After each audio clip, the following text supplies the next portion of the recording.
আমরা আমাদের শ্রেণীকক্ষে ফিরে যাব। আমরা অন্যান্য দিনের মতো রাত্রি আমরা এখানে যাপন করব। আমি আমার সারা বাংলাদেশি শিক্ষক যারা আছেন তাদেরকে অনুরোধ করব যে আমরা যেহেতু একটা শপথ নিয়ে সংগ্রামে নেমেছি, আমরা আন্দোলনে অনেক আশ্বাস পেয়েছি, এগুলো আর পূরণ হয় না। এখন আশ্বাসে আমাদের বিশ্বাস এখন নষ্ট হয়ে গিয়েছে। আমরা এখন একেবারে শপথ করে মাঠে নেমেছি। প্রজ্ঞাপন ছাড়া আমরা যাচ্ছি না। সুতরাং ভাইয়েরা আমার, যারা বাড়িতে বসে আছেন, আমরা উৎসবপাতার আন্দোলন করেছি, অনেকে আসেন নাই।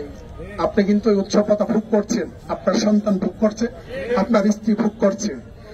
এই যে ভবিষ্যৎ করবেন, এই যে ভোগ করছেন, একদিনও পার্টিসিপেট করেন নাই, নিজের বিবেক আপনাকে নিশ্চয়ই দংশন করে।